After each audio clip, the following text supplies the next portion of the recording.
ഒരു പൊതുസമൂഹത്തിൽ ഞാനും ട്രേഡ് യൂണിയനിസ്റ്റാണ്. ഏറ്റവും കൂടുതൽ ട്രേഡ് യൂണിയനുകളുടെ നേതൃത്വത്തിലുള്ള ഒരാളാണ് ഞാൻ. അത് വെച്ചുകൊണ്ട് ഞാൻ ഒരു ചോദ്യം, ദേശീയ പണിമുടക്ക് എന്ന് പറഞ്ഞിട്ട് ഈ കേരളത്തിലല്ലാതെ ഹർത്താലിനും ബന്ദിനും സമാനമായ പണിമുടക്ക് ഇന്ത്യയിൽ ഏതെങ്കിലും സ്റ്റേറ്റിൽ നടക്കുന്നുണ്ടോ? എൻ്റെ ഒരു ചോദ്യമാണ്. എൻ്റെ ഒരു ചോദ്യം. നിങ്ങൾക്ക് മനസ്സിലായില്ല, എൻ്റെ ചോദ്യം മനസ്സിലായില്ല. അതായത് ദേശീയ തലത്തിൽ ഹർത്താലിനും ബന്ദിനും സമാനമായ തരത്തിൽ ഒരു പണിമുടക്കിനെ മാറ്റുന്നത് ഈ കാലത്തിൽ ശരിയാണോ എന്നുള്ളൊരു ചോദ്യം ഞാൻ പൊതു ചർച്ചയ്ക്ക് വയ്ക്കുകയാണ്. ഞാൻ അതിന്റെ ശരിയും തെറ്റുമല്ല പറയണം, പൊതു ചർച്ചയ്ക്ക് വയ്ക്കുകയാണ്.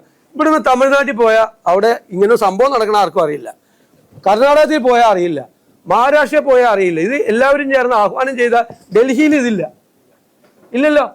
നമ്മളൊന്ന് ആലോചിക്കണം, കേരളം മാത്രം ഒരു ബന്ദിനും ഹർത്താലിനും സമാനമാക്കി ഒരു പൊതു പണിമുടക്കിനെ മാറ്റണ വേണോ?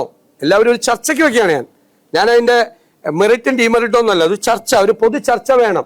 നമ്മൾ മാത്രം, നിങ്ങളൊന്ന് ആലോചിച്ചേ.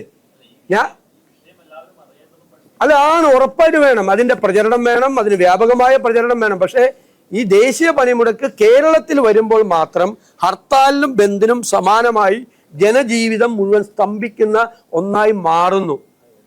അത് കാലഹരണപ്പെട്ടതാണോ എന്നൊരു പൊതുസമൂഹം ചർച്ച ചെയ്യട്ടെ. ഞാനത് വെക്കുന്നു.